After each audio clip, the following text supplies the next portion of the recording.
Hi, in this video I'm going to show you how to perform Monte Carlo simulation in R. Monte Carlo simulation is a very useful technique for data analysis, and it is used in many fields in scientific and non-scientific, such as in social science. It's used quite heavily. It is used quite heavily also in fields like finance. So I'm going to show you a few examples. Well, before that, let me also tell you what it is all about. So, Monte Carlo simulation is a numerical technique. So, what is a numerical technique? I mean, a technique using which you find numerical solution or approximate solution. You are not going to find closed form solution or very accurate solution, but approximate solution. And this is very useful where finding a closed form solution or an accurate solution is difficult, and there are many problems where it's very difficult. So we therefore go with numerical solution, and here it is about using random sampling to find approximate solution to things.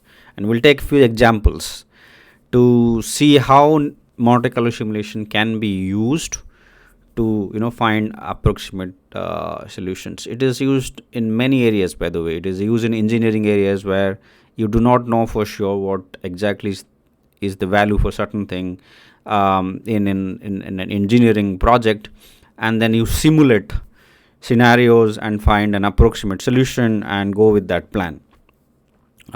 Similarly, in the field of finance, there can be hundreds of such scenarios in the future, and you don't know for sure what these scenarios are going to be in the future, so you simulate those scenarios, right? Simulation is used especially in situations where there are uncertainties in place, and you do not know how to find accurate solution for those, but you can certainly find some sort of approximate solution, right? So we'll take an example to understand. Okay, so first example that we'll take is how to simulate data points for normal distribution, right? Imagine you are given the parameters of a normal distribution, mean and standard deviation. Can you simulate data using this, right? Can you have random data points with a mean of with certain mean and certain standard deviation, and when you plot that, it looks like a normal distribution, right? So we will do that, and we will take 100,000 simulations. You can also increase that to 10,000 or even 100,000. Simulation is a bit slow, so if you have good computing power, you can increase the number of simulations. You can increase to 10,000, 100,000, even more than that. Then we'll set the parameters. For normal distribution, there are two parameters. One is the mean and the other one is the standard deviation.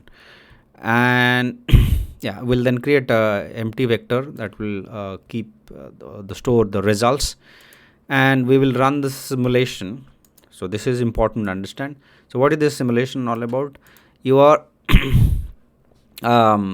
getting data based on this R norm value, okay? Random normal, basically. That means the data points used are very random in nature, but with a mean which is given 8 and standard deviation which is also given, right? And we'll store that, right, in the vector that we create, empty vector that we created, and then we will plot it. We'll plot the histogram, and we'll see whether it looks like a normal distribution or not, right? Very simple example. Let us run this. Here you see, right? You see the distribution of the data, right? Randomly simulated data. It looks normal, right? With a mean of 8, right? I mean, the center lies close to here, right? Where my cursor is, that's close to 8, and the standard deviation is 4. Well, if you want to make it a bit more spread out, right, you increase the standard deviation. Let's make it even 8, and let's run this again. You see that this becomes more spread out, right? If you want to make it even more spread out, just increase the standard deviation, and it will be more spread out then. Yeah, here you go. Okay, so you can play around with this. The second example that we'll take is very interesting, and that is we will calculate the value of pi using Monte Carlo simulation. Okay, I'm going to show you this this example as to how you can find that. So how do you find the value of pi, right? So here you see this graph on the screen, right? You have a square and an inscribed circle. The circle is inscribed within the square, and there is a relationship here. So what is the relationship? The diameter of this circle, diameter from here to here, right, is nothing but the length of the side of the square, right? So if area of the square, so what is the area of the square? It's the length of this one, right? Length of this one multiplied to length of this one, or simply because in square both are the same. So if this is the length of this is s, it is just this s square, right? S square is the area of this square, right?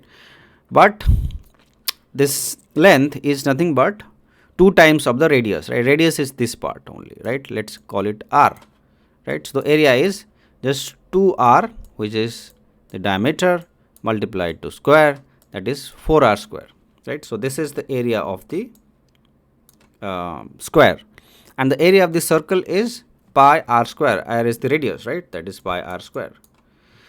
Now you divide these two, and what you get is pi r square divided by 4r square. R square and r square cancel from numerator and denominator, and what remains is pi divided by 4. And then you can calculate pi from here, right? So pi is nothing but 4 multiplied to area 1 divided by area 2. So area 1 is the area of the circle, and area 2 is the area of the square, right? Now what we will do in Monte Carlo simulation is that we will populate the entire space with random data points, right? And then we will calculate how many data points lie within the circle and how many data points lie outside the circles, right? From that you can find out the area of the circle as well as the area of the square, right? You just make sure that you have a large number of data points, right? So a1 and a2 can be found out easily by just putting data points, random data points, and see how many are there in the within the circle and within the square, right? So ratio of that will give you a1 divided by a2, and multiply that with 4, and you will get 4. You will get the value of pi, right? So very simple. So that's what we'll do. Take a random seed. Every time you want to replicate the results, take a seed. You can set the seed value in all programming languages, certainly in R, and we will try out 100,000 data points. For this example, it's good to take more data points. You can take even higher, but it is going to run for a long time, right? And then we'll generate the value of the data points and try to put that inside the square, and we'll see how many of these actually are inside the circle, in the inscribed circle or not. And the ratio of that is actually the ratio of a1 divided by a2, right? All right, so we find out the points from xy. Okay. By the way, this is from uniform distribution, and then check if it falls within the unit circle or not. Just simple, right? That means it must be within the diameter, right? It's a simple thing, right? And then we calculate 4 is to sum inside the circle and total number of points. That's the A1 divided by A2, right? Something that we learned. Run this code. Here it gives 3.14, which is the value of the pi, right? You can just do that with 100. You will see an interesting thing. You will see that the value of pi would be somewhat different actually. So it's always therefore recommended that you use a large number of trials or large number of random points in Monte Carlo simulation. If you take less, the outcome would be not so great. It gives 3.12. Okay, let's make it maybe just 10. You'll see a wrong answer. That's what I'm expecting. It's 3.2. Wow, still quite close actually, right? But the bigger the number is, the more accurate it will be. Okay, so that's the point here. Then we'll take the last example. We will see an interesting thing in regression analysis, right? When you perform regression analysis in different sample of the same population, you will get different value of the parameters, beta parameters, alpha parameters. And that is actually an issue. You always need to know that, okay, what is the variation of your alpha parameter? What is the variation of your beta parameter? Therefore, you have also confidence bounds, right? Confidence intervals, right? You have the point estimate for alpha and beta, but also interval estimates, right?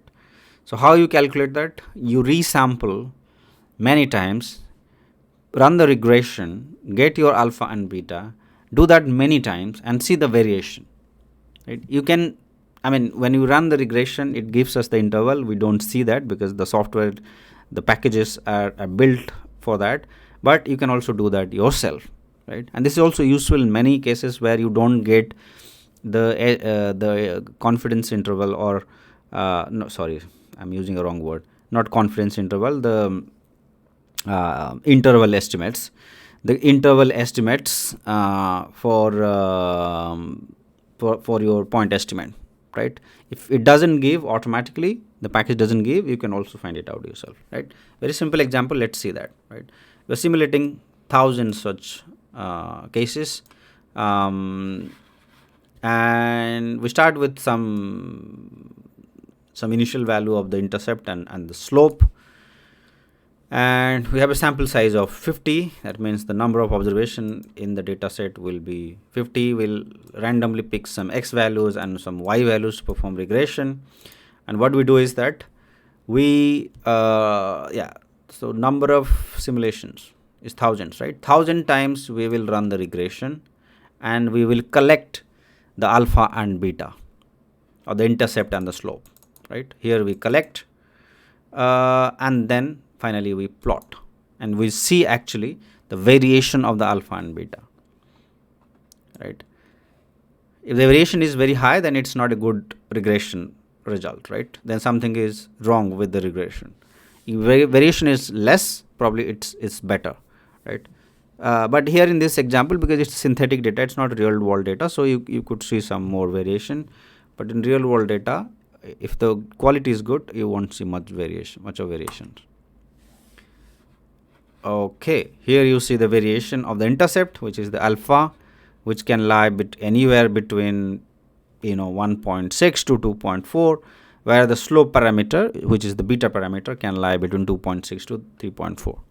So if you didn't receive this information from the package, you can do that yourself, right? While performing linear regression, you can use this technique in anything. This is also quite heavily used in machine learning.